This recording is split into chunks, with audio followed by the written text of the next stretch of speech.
Okay, we are on the air, and I am Eric Miller, and I'm here in Chennai. I think someone's trying to join us. I don't know what that sound is, but we'll just muddle through. This is Eric Miller in Chennai, and I'm with Regina, also in Chennai. And we are, with the group here, we are planning to have a conversation about storytelling, storytelling in the world today, and then also some discussion of using storytelling for teaching and learning, and using storytelling therapeutically.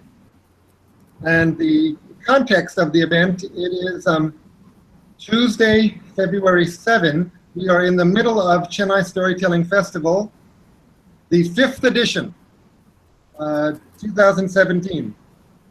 And I have to make sure to click on the picture to make that picture come up.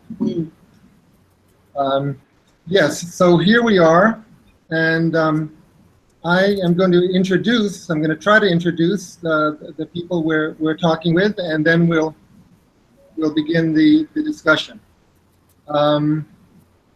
Here is Sowmya Srinivasan, who is in Bangalore. That melody, da-da-da-da-da, da-da-da-da-da, I'm not sure if it's coming from my side or someone else's side. My side. It sounds like a melody of somebody trying to join the conversation. Where would you click to get them in? Yeah, no, I don't have to, because they'll come in automatically. I'm guessing it might come from somebody else, but okay, anyway. Sowmya, would you introduce yourself? Well, I'm Sowmya Srinivasan, and I'm based out of Bangalore. Been telling stories from 2008, immersing myself in stories for children, and then I went on to create space for telling stories to adults in Bangalore, and it's been quite a journey. Founder member, Bangalore Storytelling Society. Yeah. Wonderful, and you facilitate a blog about women who reinvent themselves, isn't it? Yes, yes. So that's an ongoing project which started in 2013. It's a blog which collects stories called the Reinvention Stories, stories of women who reinvented themselves after the age of 35. They're personal stories written either in first person or written by me for them. So it's a project that will go on. I keep looking for people who contribute. Very good. Okay. Leena in Pune, please introduce yourself. Hello everyone, I'm Leena Kulkarni. I'm based out of Pune. I like telling stories to children, especially between 5 to 10-year-olds. And I basically do oral storytelling. I have formed a little organization, Story Education Pune. Under that umbrella, I do various activities for children. Otherwise, it is just I started 3-4 years ago. My main interest is, using storytelling as a medium to bring about some behavioral changes in children, which are very difficult to have that impact with other means of communication. So I really like the power of stories, and I'm really blessed that I'm able to use the medium of stories for children. Great. So we'll come back to this topic of how story can possibly facilitate behavior change or behavior development in people. That's part of, I guess, teaching and learning, or but also just personality development. All of the above. Okay, Kavitha in Salem. Introduce yourself. Well, my name is Kavitha Godya. I run a preschool in Salem. It's called Dream Kids. Well, I love storytelling. I had an of storytelling. You got to speak very loudly. Okay, I love storytelling. I can tell stories to preschoolers and right up to the adults. I really enjoy it. And it's called theatre, small big scale. We have a little theatre activity, and where they dramatize and enact a role, and we give them dialogues, and it's like. Very good. Okay, Anusha in Chennai. Yes. Tell us, Can please you hear me? introduce yourself. Yes. Yeah, I'm Anusha. I go under the name Once Upon a Time Storytelling sessions I do at home. And I've done a lot of schools also. I've done a training session for the teachers also in Air Force School in Tambaram. And basically, I also tell a lot of stories. And my USP is most important thing in my session. I feel is I discuss about the moral values of the story with the children. I ask them to come up and talk to me about the story which I narrated to them. It's like more of a comprehension, story comprehension. I ask them questions about it, interrogate the morals, and I ask them, if you were in that place as a boy, what would you do? Would you lie or would you tell them the truth?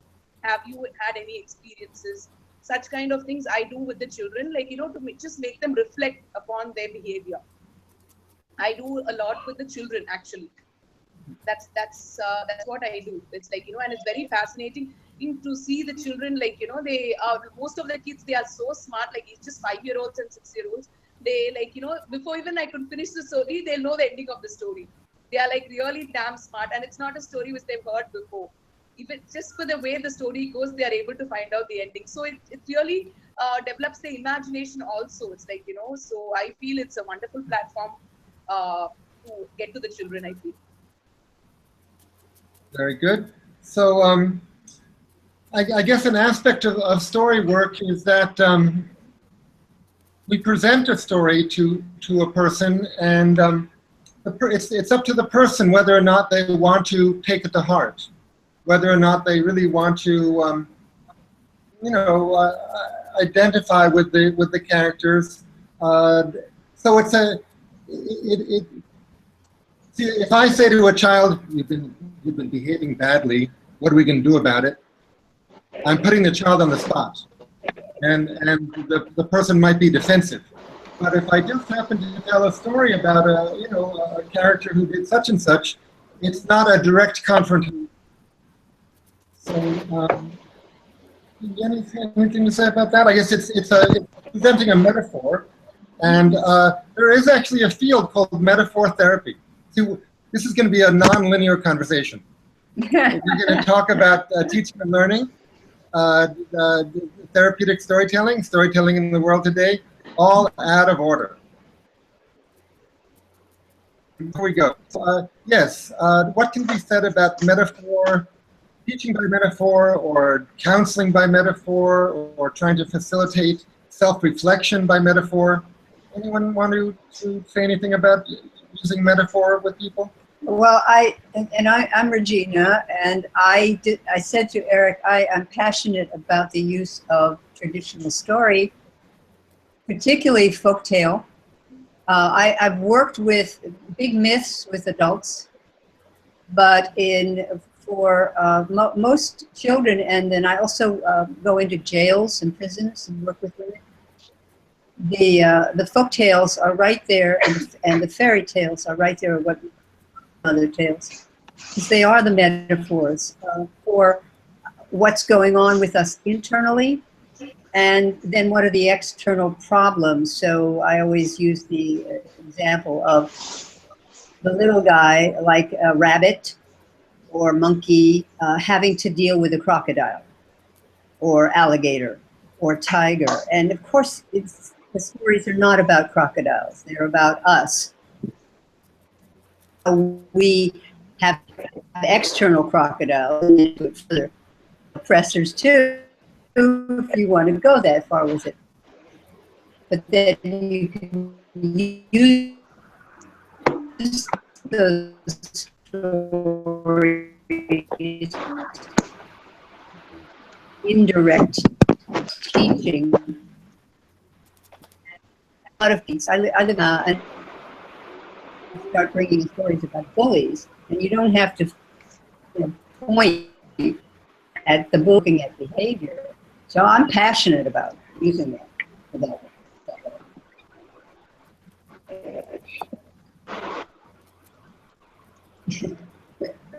Anyone else have any thoughts about? Well, I guess this is on to the subject of using storytelling therapeutically. By the way, people generally have a sense of what is drama therapy, what is music therapy, what is dance therapy, but storytelling therapy really has not entered the global, vocabulary yet. But I hope it does. And I'm a member of a community, like I think some of us others, called Alliance, which has a journal and an email group where we are. Many of us don't have our master's degree in psychology yet, but we are. So we say we are using storytelling therapeutically. If you say you're doing storytelling therapy, you better have your master's degree. But otherwise, you're doing storytelling therapeutically. And one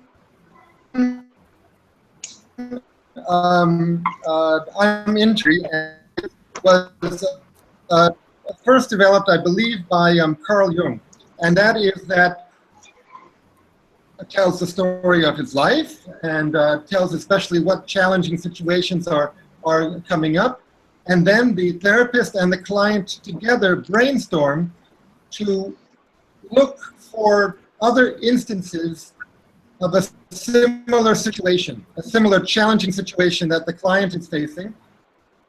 Are there any fairy tales where a character has been in a similar situation? Any epics, any movies, any historical figures? So finally, you're looking at that situation as an archetypal situation. And you collect 6, 7, 8 different instances of it. And it helps the client realize that he is not the only one who's been in this kind of situation. And that the culture even proverbs about that kind of situation. So, you realize that you're not alone, you're not the first person, you're not the only person who's been in this situation. So I think this is part of therapy because it helps, one aspect of mental wellness, well-being is to feel connected to the environment, to humanity, and to nature. And this method of finding these other examples, I think, helps people be connected. Does anyone want to say anything about this method, either in the therapeutic context or any context? Yes, I would like to make a comment here that the nomenclature, there are so many words that are thrown around in this field that, as storytellers, we need to really be careful, because there is narrative therapy and there is storytelling therapy that you talk about, that you just mentioned, which is all within the field of narrative therapy is specifically a gentleman in Australia, and there's also a field called narrative psychology. My feeling is that the term storytelling therapy can serve as an umbrella term to include all forms of therapy that especially use narrative. But storytelling also emphasizes, let me just finish the sentence. Sure. Emphasizes the social aspect of sharing stories, where if you just say narrative therapy or story therapy, that is focusing on the story as an object. But storytelling also involves the social, emotional, and the process of sharing stories, which I think is also a process. I'm sorry, go ahead, Sowmya. No, I agree with what you're saying. What I was putting over here is that an umbrella term for this entire thing would be storytelling for healing and transformation would be all encompassing, as against using words like storytelling therapy, where like you need to be qualified for it. So as storytellers, when we mention that when we are using storytelling or stories for the purpose of healing, then that is more meaningful than using words which are very, very can come up to a lot of, can bring up a lot of discussion and dialogue. It's not right to say I'm doing storytelling therapy or using narrative therapy loosely. We cannot use these words loosely. It's important that we use the right term for this. That what we do is use stories for healing, basically storytelling for healing. And my question is, isn't it better that we define that for ourselves and go ahead with that in mind? Okay, certainly. Well, what is healing? I think literally the original use of the word healing refers to when flesh has been torn or crushed, it recovers, it knits itself back together. So if we're using healing in a psychological sense, I think we're using healing as a metaphor. So I'm not sure exactly what is emotional healing. Do we know? Is it? Regina, can anyone define emotional healing? Your thoughts. Who are you calling upon? Regina. Go ahead. What is healing to you? Throw light on this how discussion. can stories bring about healing? I think they bring about, I think stories and storytelling, I think all the arts actually, can take people into places in themselves and start to think about themselves or feel things about themselves that they hadn't thought about before. And they start to put together, oh, I see where this is going. I just had here a concert, and Eric had asked me to tell stories of goddesses and New York women. And I thought, how am I going to put that together? And I started looking at some stories, and I came up with a line from one of the stories, which was, she was not afraid. She was not afraid. And then in the process of doing that, I started thinking about the stories gave me. They were in books, right? And the four main books in my childhood were about little girls who went out and destiny and healed themselves and healed on the way. Dorothy and the Wizard of Oz is one of the people know. And the Secret Garden, I think that was this process of, well, why she was not afraid, and why is it that I evolved,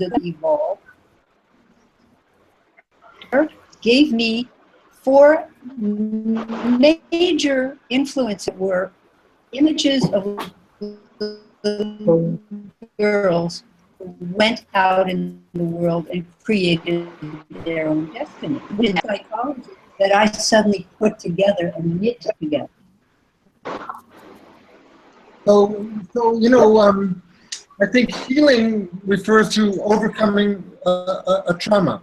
And also therapy refers to overcoming a trauma. But I think part of what we're talking about is just human development, personality development, life development, going through different stages in life, going through transformations that we need to go through. And this doesn't imply an illness or a trauma necessarily, it just implies development. Know thyself. Who is that? Exactly. What I would like to what I would like to say is, when you come for a session of listening to stories, be it elders or kids, it is just you just reflect your day-to-day life. You just connect it. It's like, not, you just feel better person. That's all. Like, if you had lied to your mom, if you had lied to your boss, and like, small simple things in life, like, conflicts of values and day-to-day things, you can just reflect on it, like, and like how Regina, she had said a beautiful story about how you should help your enemies.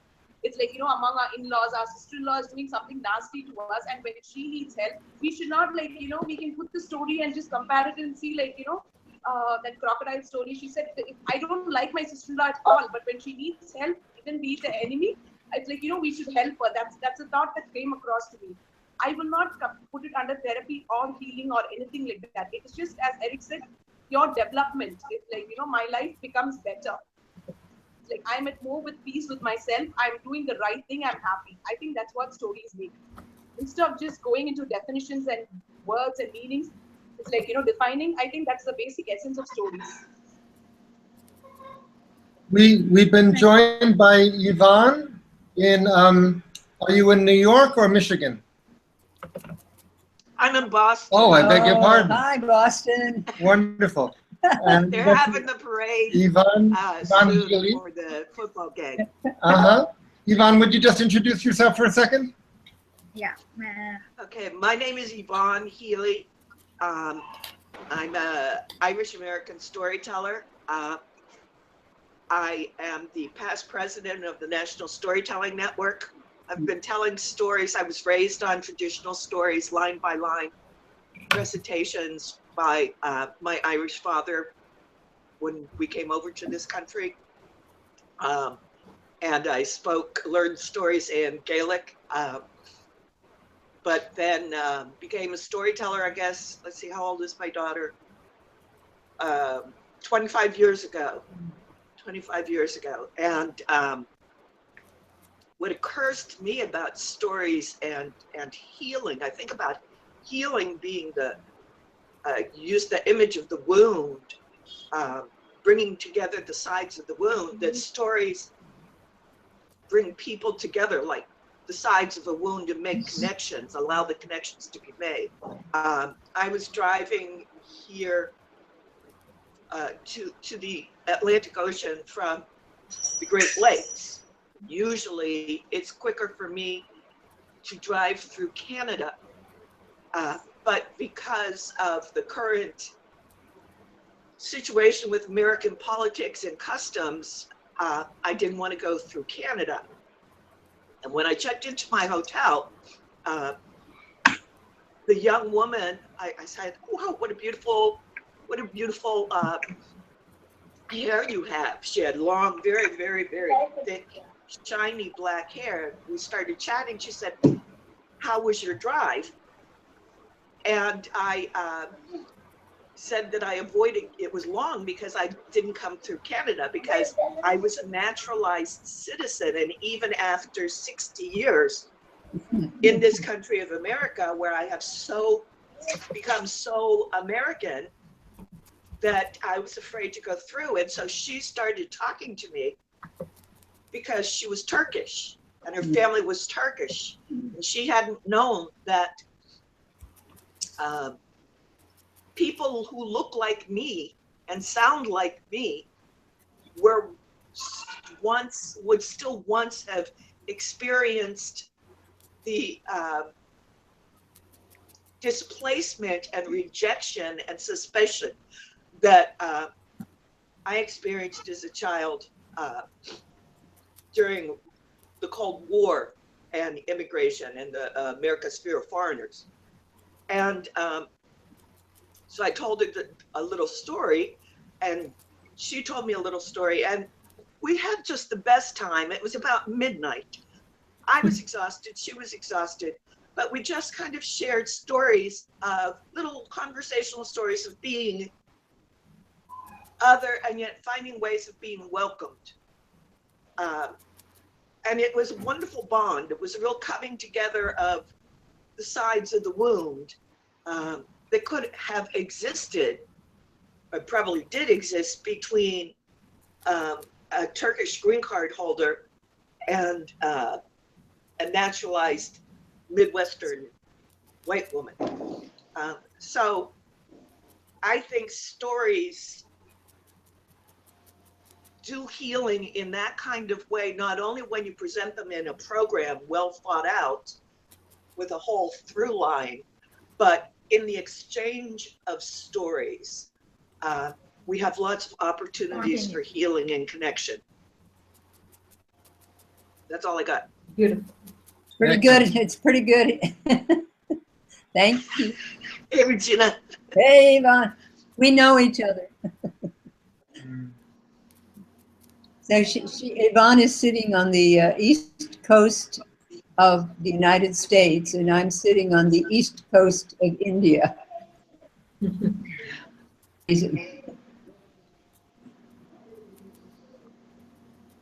Hey, Rick. Yes. I think we missed Deeptha's introduction. Deeptha Vivekanand. Yeah, I think we Said a missed few the words, introduction. We but can. okay, Deeptha, please introduce yourself or introduce yourself again. Yes, I wouldn't mind at all. I'm sorry. So my name is Deeptha, and well, I'm currently sitting in Chennai, but a year ago I used to live in Bangalore, and 3 days ago I flew down from Chandigarh, where I currently live. So, you know, that's like a really long story that I've cut super short. But I run a storytelling company. It's called Ever After, and I've been doing storytelling since 2009. And I work with various age groups of people, adults, young adults, and children. I work with teacher groups. I work with corporate organizations for various objectives and needs. So, you know, this discussion about the power of healing and connection and metaphors in story is something very close to my heart. And I can give you a recent example where, you know, I was in Chandigarh, I was doing a storytelling session. Sowmya was also part of the same festival. So I was using the story of the mountain and the goats, the two goats that come down the mountain and cross over the bridge to eat grass and go back. So I used that story in the context of leadership and therefore conflict resolution as leaders. And this was for a group of 11 to 14-year-olds predominantly. So, and at the end of the story, when I was sort of just having a general, you know, quick discussion, a 12-year-old kid got up and he said, you know, I think all the story is trying to tell us is that we've got to be happy with what we have. Why do we have to cross the bridge and get to the other side? So, yeah, and this coming from a 12-year-old was extremely deep, and there was really no need for it to be a session on healing or a therapeutic session in any way. It was, I think it was just built in the story, and everyone connects to stories in ways they see fit. So I think that really is the inherent power of stories. So if we go into terms like storytelling therapy, then I think it takes on a more serious connotation. But what I'm trying to establish here is that even without it intending to be serious, it can give you extremely insightful results in a fun setting, in a very relaxed, casual setting. And that is the power of metaphors in story. Mm-hmm. So you don't have to go into a medical model. I think that's what I was saying. The arts are healing because they evoke in us feelings, exactly. evoke in us thoughts. Yeah, and therefore, yes, and therefore I would agree with what Sowmya said, that, you know, without having qualifications in narrative medicine or narrative therapy, you know, you're probably stepping on a few landmines you don't want to. So as a storyteller, I think I am healing a lot of people in ways I cannot imagine. So, and I'm happy doing that without having to call myself someone who is a practitioner of storytelling therapy, therefore. Well, you know, I think therapy is called for really when someone has experienced a real trauma and Yes. and is trying to work through that. But as we're saying, all of us need to develop and get to the next stage in our lives and the next stage in our intellectual and emotional development and go through transformations. I find that the experience of having to gather one's thoughts, speak in public in general, but especially telling a story, it's a challenge, and I can only do it when I'm in a good mood. If I'm depressed or tired, I can't do it. I won't do it. I think the act of formulating and telling a story is an assertion of selfhood, because you're presenting a model of the past, a model of the future, either as an inspirational model or a cautionary tale, and along the way you're naturally expressing your opinion about the story and the way the characters behaved. So you're discussing or you're starting a discussion about culture and behavior and what is good behavior. A person cannot do that if they don't have a self, or if they don't feel ready to present themselves. So I think the process of doing it is a process of standing up and letting one's voice be heard. And so I'm always encouraging performers to also be trainers. Sure. So we now have a number of classes for children here in Chennai, and people and grown-ups too. Because I think the biggest gift we can give to people is to facilitate their development as storytellers. Sure. Anyone want to say anything about this? About coaching storytellers or coaching children to speak or anything like this? Any thoughts about that? This is one way, they can shed their inhibitions and just come out. Telling is very important for kids because they can really shed their inhibitions when they learn to tell stories, and vocabulary and so many things go into it. Especially when they usually they'll English or very young children, sometimes they won't get to the point, or sometimes there is no point, right?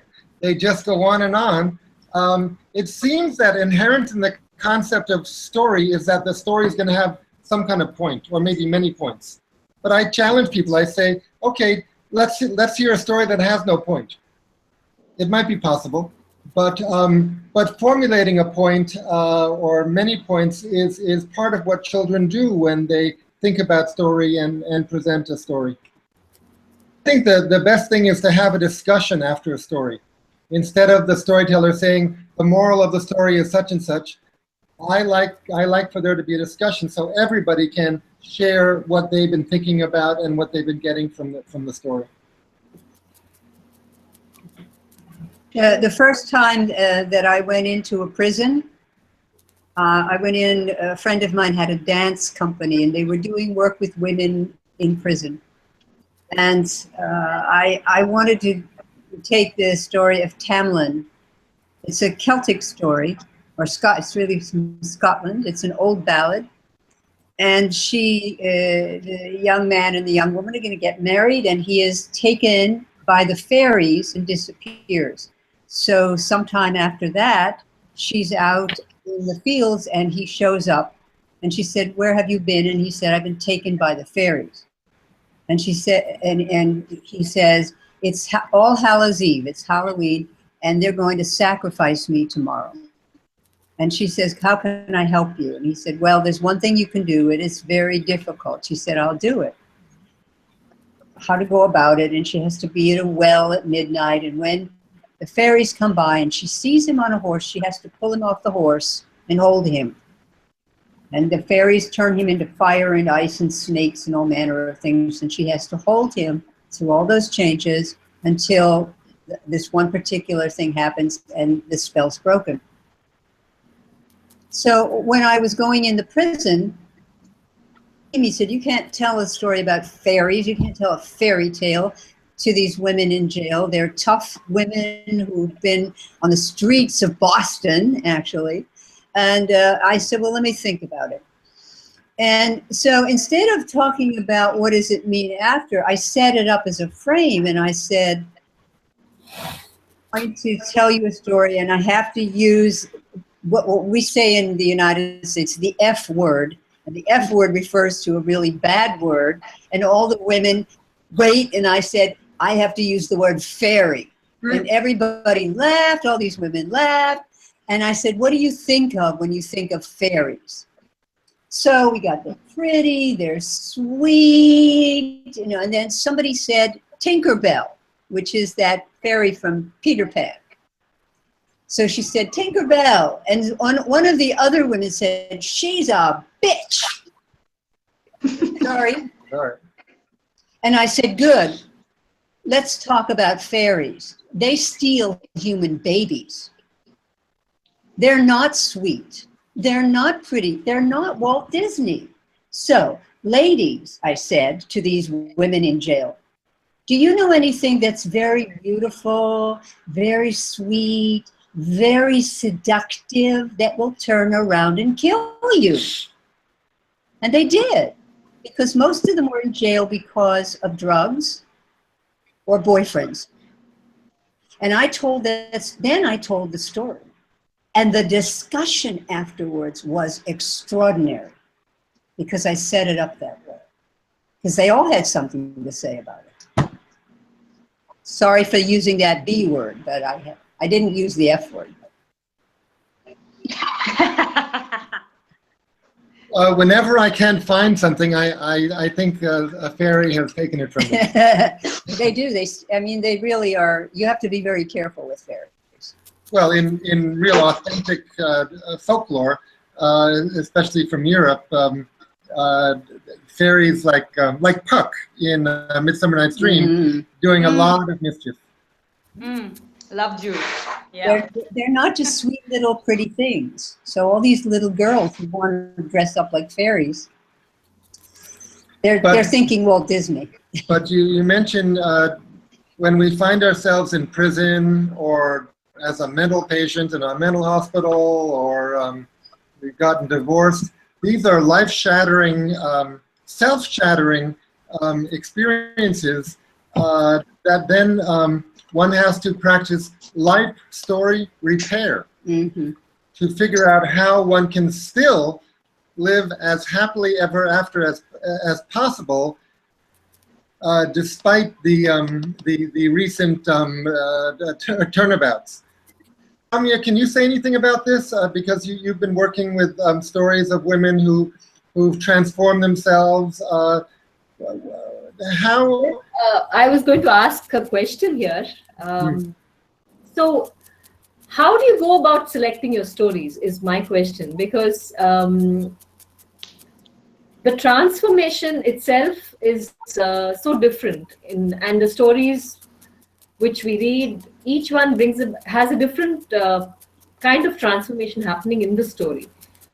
So how does one go about looking for the right story for such situations? Are you asking me? When you go into prison and work with the group? Yes. Well, the reason that I chose Tamlin was not to give a lesson on fairies, but that woman is very brave. And what she has to do is hold the man through horrible changes.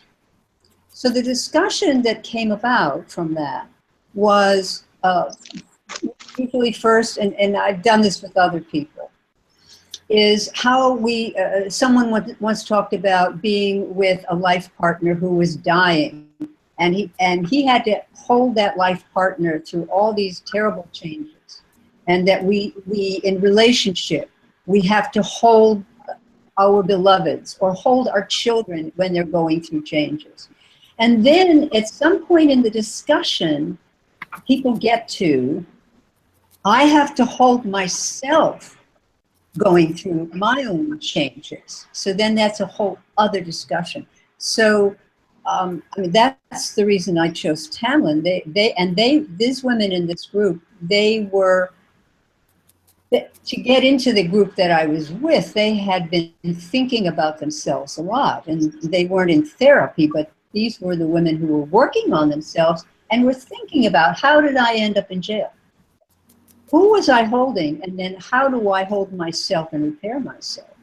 So, and you know, we weren't, and I just put the story out. See, for me, that's the beauty of the stories. I put the story out there, and, you know, with very little guidance, they ran with it. I've done it with other fairy tales. They know what you're talking about. And they had that discussion, and they discover some piece of themselves. I used another, with another group of ex-inmates, actually. I took a Grimm's tale called Old Rink Rank. And the princess falls through the crack in the mountain, and she becomes the slave of the troll. And at some point, she gets out. It doesn't say why, what makes her change. So you come to that place in the story, and it's not filled in the Grimm's tale. And I said, what do you think? Why did she come to that place? And this, when she's forgotten her own name, she's forgotten who she is. She's lost herself totally in this cave with this troll. And those women said, watch, when you get down so far, the only thing you can do is come back up. And that girl knew, that's how they talked. That girl knew that at that moment she was going to come back up, and she figured out how to do it on her own. They said it. I didn't say it. They said it. When you get that far down, you either go out or you get yourself back up into the sunlight. It was an amazing discussion. So, but that's the metaphor of the troll. The troll is anything in your life waiting to use you for its own purposes. So we all have that. You don't have to end up in jail to have that. Right? So these stories can operate on a much lighter level. But that's what's in there. You know, she's captured, and she forgets her own name. She forgets who she is. And then at some point she says, enough, and changes the story. Well, one thing I enjoy so much about storying, story work, story play, is that personal experiences. We can talk about fairy tales, we can talk about stories we make up, but it all gets mixed together. Mm-hmm. And really, whenever we hear a story, we're imagining it's happening to us. And we're thinking, if I was in that situation, what would I do? So it's really an opportunity to ponder who one is, who one wants to be, and it works for children. We know this. You all know this. You know this. And it doesn't have to be the life and death stuff, but the little. I was talking with a group today about make up stories with your child's favorite toy and have that favorite toy be the lead character and go through all these things. But that's really the child. You know, for a child to cross the street by themselves for the first time is a triumph. So it doesn't have to be life and death. It can be these little moments of, yes, I can. Yes, I can. That's very impactful, even for the little ones. Yeah. So just to say, it doesn't have to be life and death. Well, there has to be something at stake in a story, some risk, some yearning. Usually doesn't have to be, but often there is on the inside of a story, characters who are having emotions and hoping for something, dreading for something. I think that's the part of a story that we really identify with, because these things are universal. Hopes, fears, yearnings. So we identify what the character is going through, and that becomes sort of a timeless emotional situation that we can relate with. And we love certain stories more than others because we can relate especially emotional situations more than others. Yeah, and it also depends on what point in life you are at personally, because the same story can mean different things in different points in your life. Mm-hmm. And you're seeing it very differently each time. You're discovering something new about the story, and you're viewing it through a very different lens. So that's happened to me as a storyteller. Every time I do a story that I've done before, I'm constantly trying to place that story in my life. So when I deliver that story the next day or whenever it is, it's coming from a place of a certain emotion, and I think that also affects my performance. So and I, as a storyteller, I have to constantly keep evaluating that.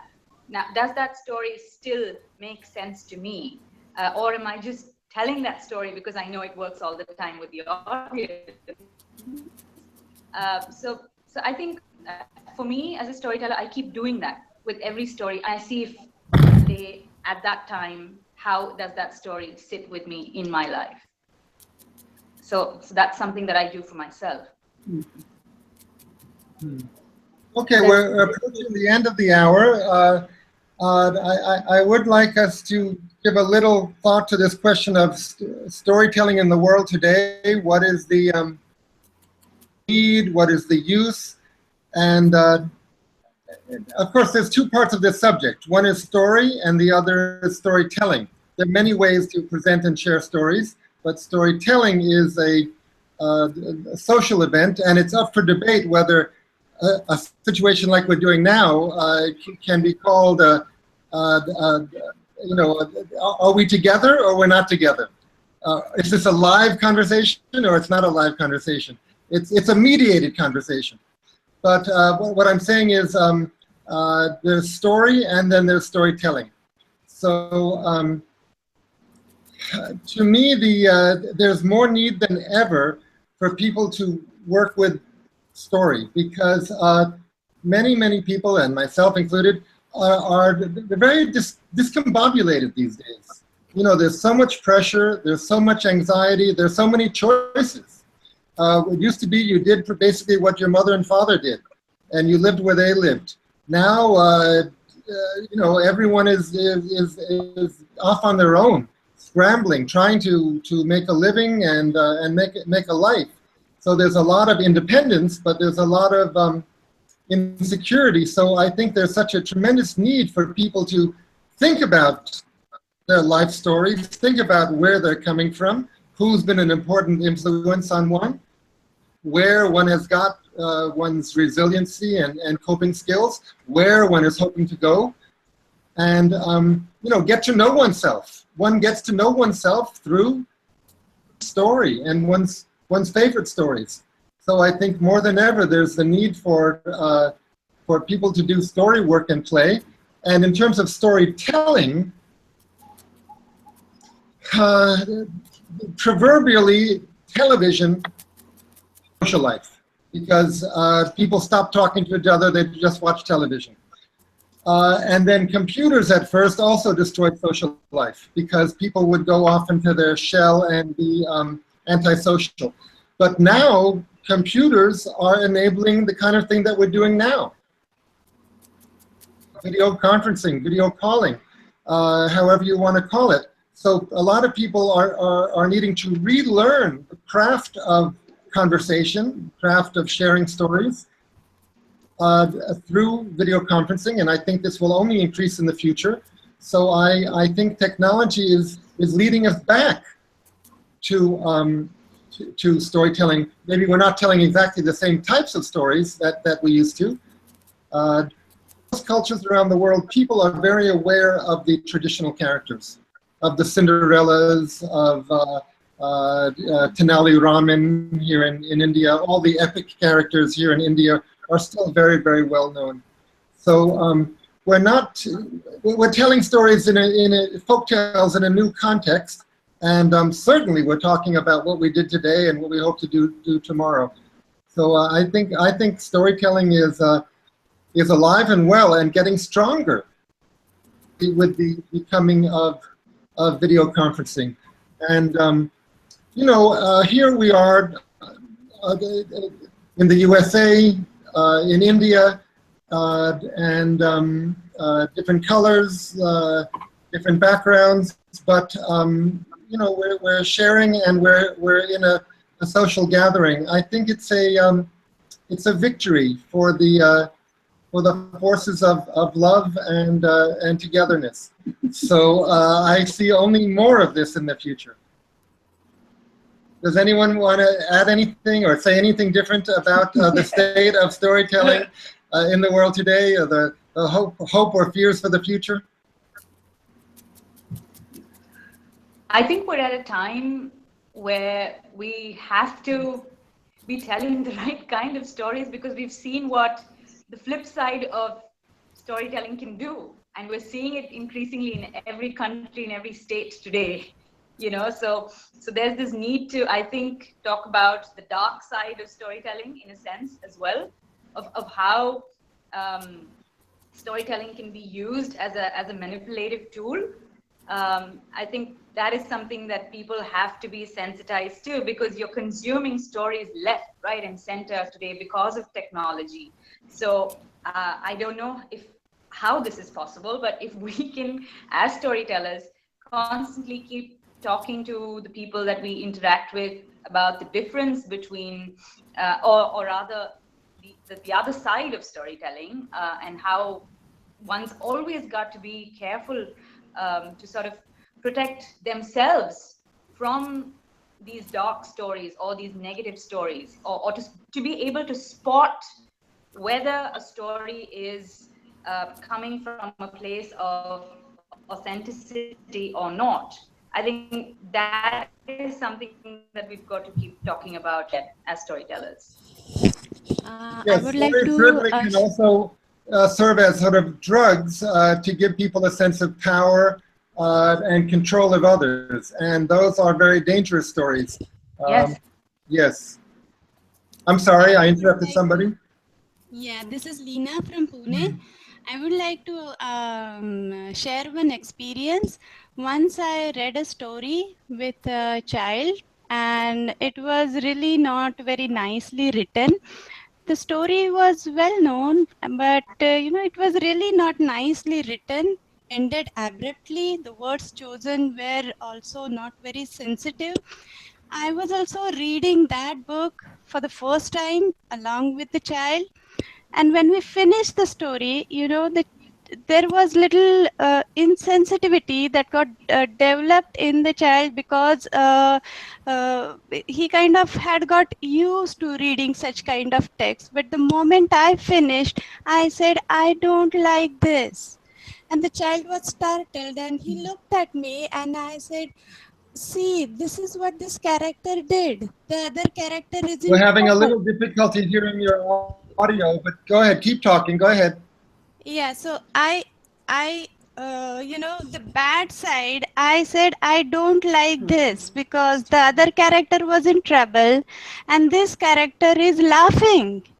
And I personally wouldn't laugh if someone is in trouble. And then I asked, do we do that? So I made the child to think, do we do that? So why don't I like a story if I don't? And when we read a story, when we listen to a story, then we have an opinion. We are entitled to have an opinion. Sometimes children just receive it because they're not yet sure whether I can say that I like this or don't like this, or whether should you like it or not like it, or whether you should say it aloud. But if we don't intervene in some positive scenarios, maybe in the negative scenarios, we go ahead and say that I don't like this negative part. Make the child think. So Yeah, Leena, we're having a little.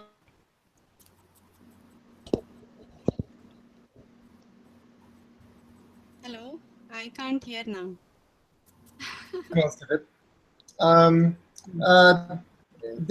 Deeptha, I do want to apologize to you for that. I didn't ask you to introduce yourself. I guess we spoke before, so I thought the conversation from before was still going on. Deeptha, you're the immediate past president of the Bangalore Storytelling Society, right? You were president of it last year? Yes, that's right. Yeah. So how do you see, well, Bangalore is perhaps the information technology center or a leader in India, and it's also one of the leading places for storytelling. Do you see a connection between those two, or how did that play out? I'm sorry. Could you explain that Yeah, question to me again? Bangalore is a world Indian leader and world leader for information technology. Right. Probably the leading city in India for storytelling. Through Right. the efforts of the Bangalore Storytelling Society and Geeta Ramanujan and others. So is it just an accident? Is it a coincidence that that these two things are so prominent in Bangalore? That's a tough one to answer, and I'd like Sowmya to help me out here as well. But I think, yeah, well, I think Bangalore being the kind of city that it has become in the last 15 years or so is just that I think there's a lot more awareness there about the arts in general. So storytelling plugs into that space very nicely. Mostly people in IT jobs want to do different things over the weekend. They're constantly looking for various sources of entertainment and refreshment. Therefore, storytelling, I think, is in a very interesting place in Bangalore. And the fact that it also happens to be the IT capital of India helps us to leverage technology as well to take storytelling to different places. So as part of the Bangalore Storytelling Society, we've done a whole lot of Google Hangouts on air to celebrate World Storytelling Day, and we've done it quite successfully with people across the world telling stories. So yeah, I think it's just a combination of various things, Eric, really, and I think it's also the coming together of people that really made this big difference. Because in the last 5 years of the Bangalore Storytelling Society's existence, we've seen the movement grow and grow and grow. So we started telling stories to about 5-10 people in an auditorium. Today we do sellout shows. So I think it's just going to get better from there. So it's about a group of people coming together and constantly being at work and doing a whole bunch of story related things. So it's not a flash in the pan. It's not something that just happened as a pure coincidence. No, we've put in a lot of work, we've put in a lot of effort to bring storytelling to where it is today. And of course, having people like Geeta and Jiva from, talking to us helps. Of course, it does. And now, what is it like to bring? I add to that by saying that definitely, Eric, you have been a key person who has catalyzed the whole thing, this whole movement in the south of this country. So must thank you for that, because with your coming into Chennai and then starting the whole festival, it is also the whole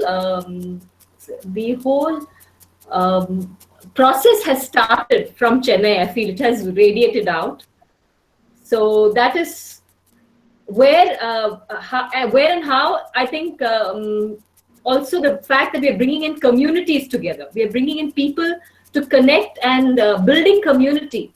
So that's how we are, I think it's growing in Bangalore. We are not focusing on individual working. I mean, that's one part of it, but we believe that the storytelling community has to develop, and that's how it is just growing in leaps and bounds in Bangalore.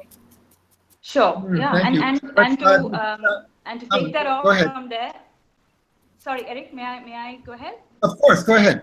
Yeah. So so since I was in Bangalore till last year and been so closely associated with the Bangalore Storytelling Society, even after I moved out of the city, I said, why not start something similar in Chandigarh, where something like this was unheard of, really.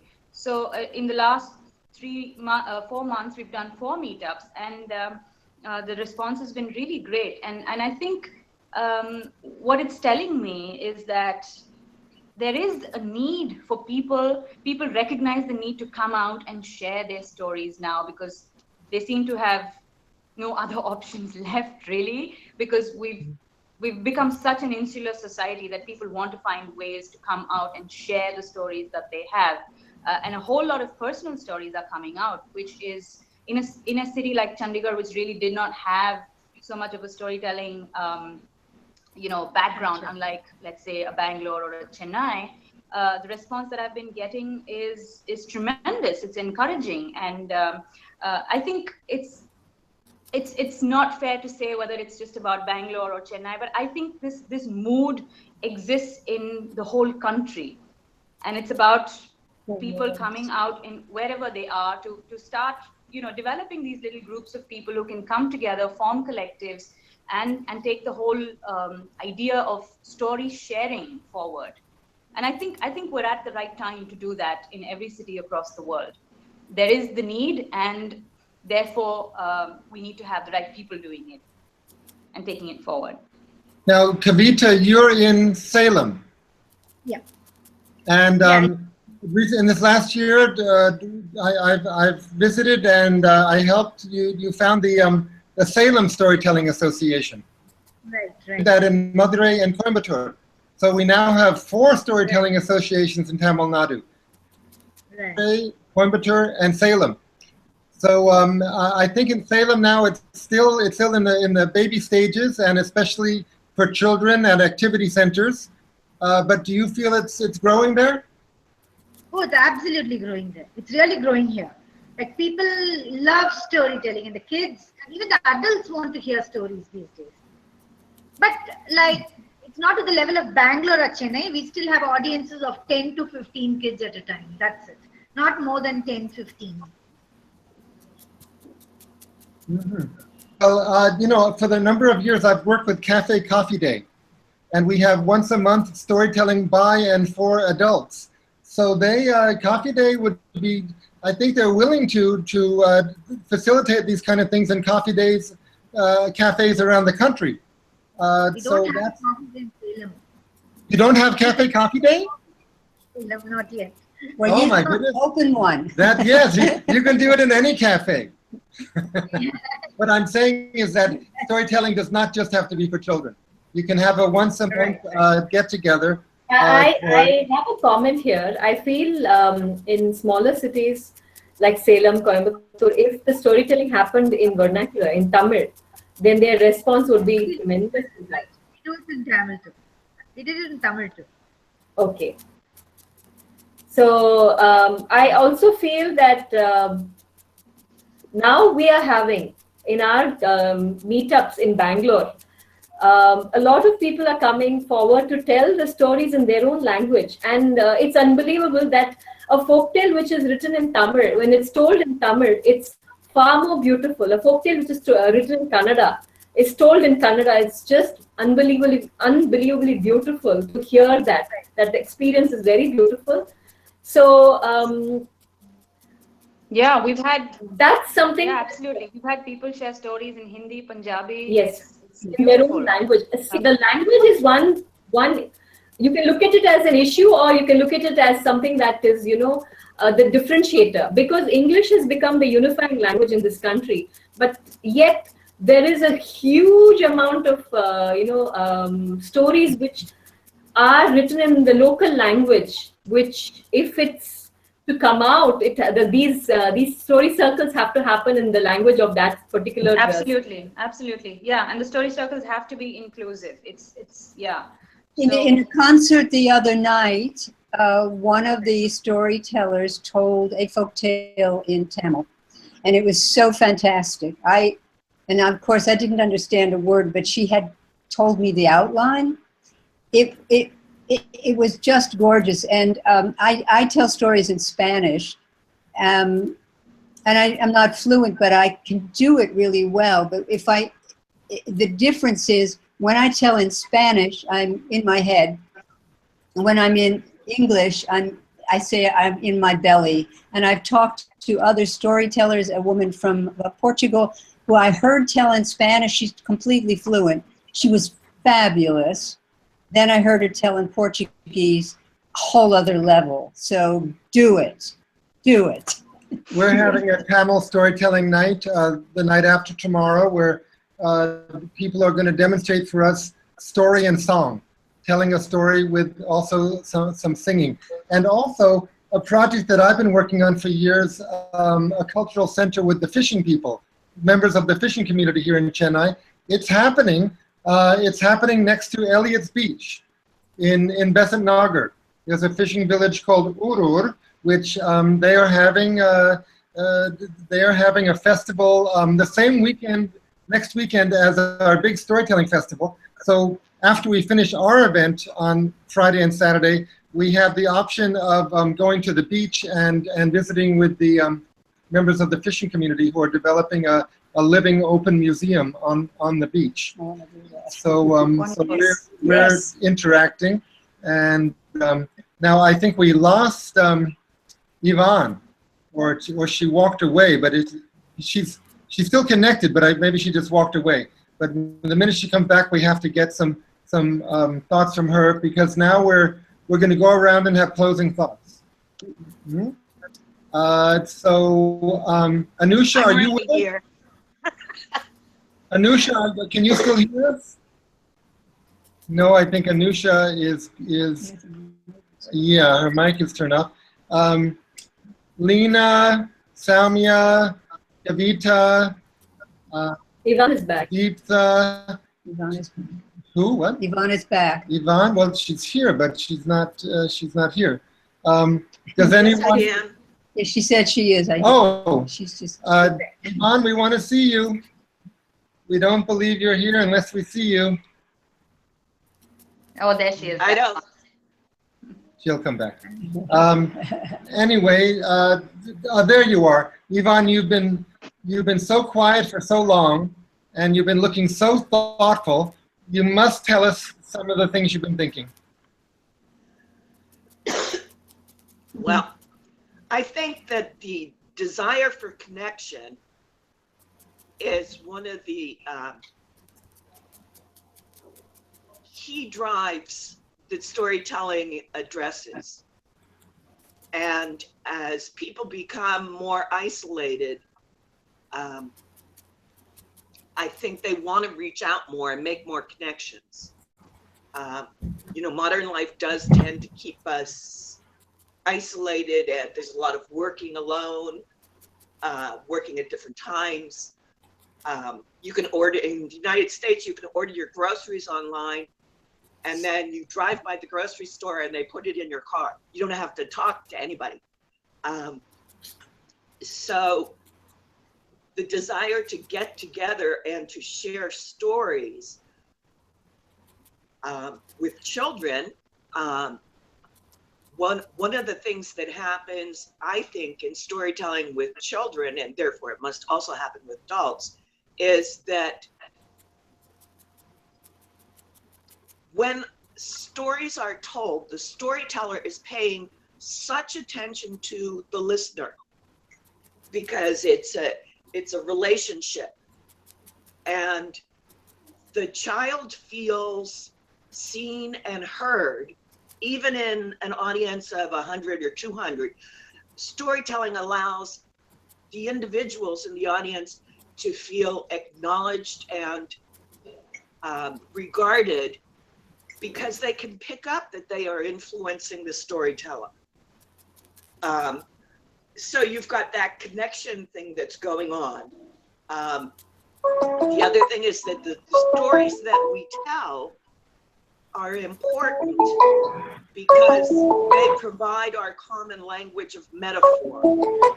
Somebody can be a very good storyteller, like a certain person in the United States, and convince a lot of people of the truth of that story, when it's not true and it's not helpful.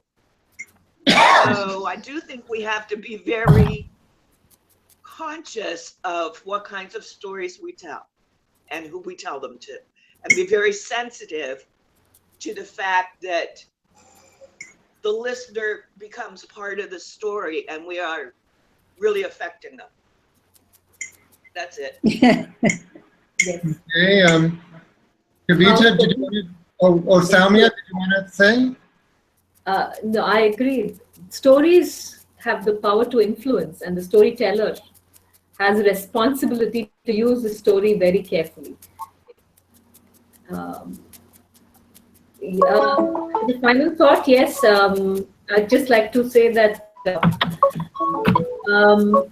for me, what is distilled is that yes, storytelling is for healing. If healing is about bringing and making it whole, so it's about bringing together and making a person whole, then storytelling is about healing.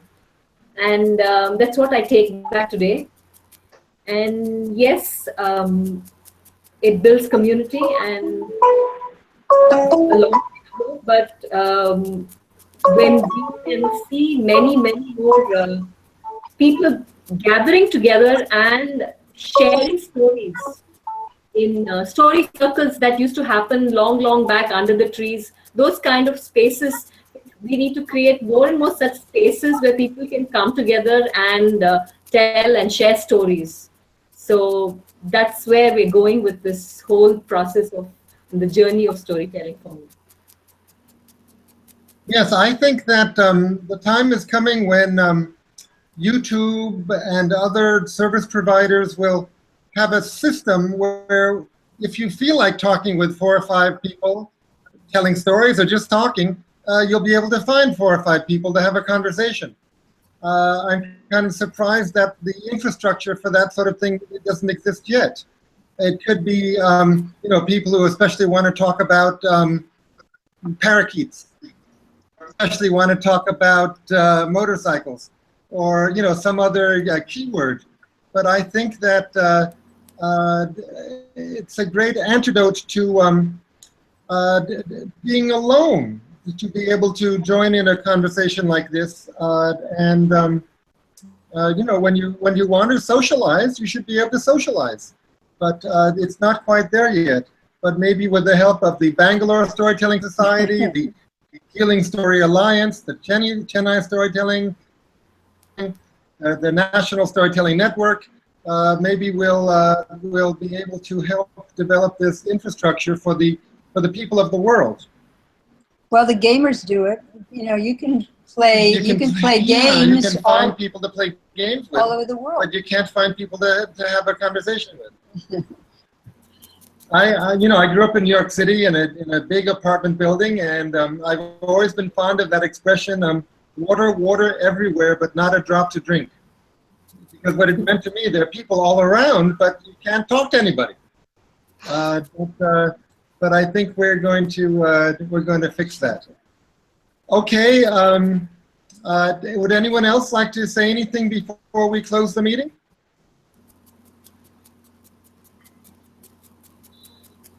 Well, nothing. It's just something that I was discussing with Aparna this morning.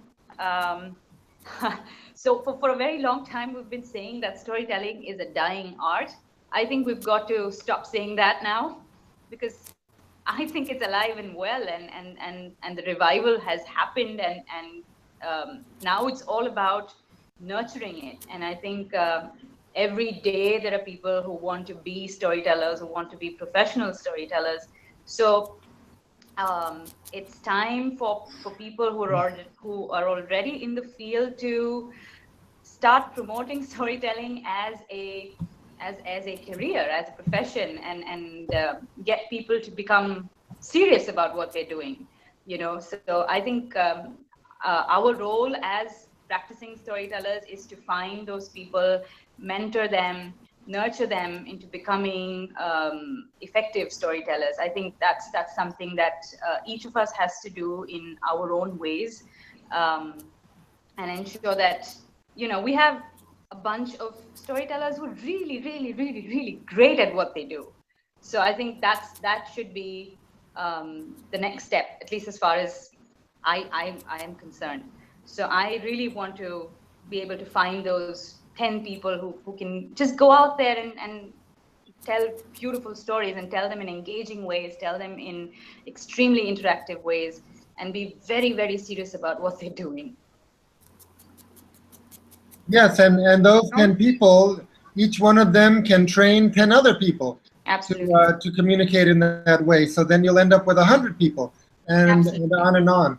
But yes, to identify and nurture and support the people who are especially talented in this form of communication. Absolutely. So if I may use the word rigorous. I think that's what we need for the world of storytelling, that we need rigorous training and practice, and and lots and lots and lots of practice.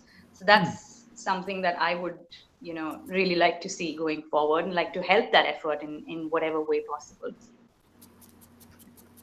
It's so funny because storytelling, it's just a part of social life. It's just a part of talking. I mean, what is all this storytelling? We're just talking. We're hardwired. Yeah. The science has now, because I've heard lectures on all this, science has proven that we're hardwired. We can't communicate without it. Yeah. And there's so much stuff about it right now. So it's it. They say we're narrative animals. This is how we talk to each other. We make sense out of life. But I guess we're becoming more expert or more professionalized, or somehow we're developing it. But the dark side knows it too, and they use it because they know exactly how it's exactly. I mean, Which is why we need to develop. I object to darkness being associated with anything negative. I want to defend darkness. well, all right, the Darth Vader side, whatever side you want to call it. Oh, very good. That side, the manipulators, and they know the science as well. Mm-hmm. Well, we will win them over. We will liberate them. Aspects. Yes, we will. Okay, all We have right. to live in hope. Get the swords. No, we're not going to fight them. We're going to hold them like Tamlin. Yeah, That's hold them like to their to changes. Thank you. That's it. Stand Yeah, firm. exactly. Okay, shall we close the meeting? Yes, we can, if everyone's done. Okay, going once, going twice. Bye, Thank you bye. very much. Hopefully this will be. I'll see you soon, Eric. See you soon. Hopefully this will be recorded and available on YouTube. We'll find out in a couple minutes. Yes, looking forward to seeing some of you in a couple days here in Chennai. Thank everybody very much. Thank you, Regina. Thank you. Thank you, Thanks, everybody. Regina. Bye. Thanks, everyone. Thanks. Yeah. Nice Thank meeting you. you. Okay, good night. Bye-bye. Bye. Bye.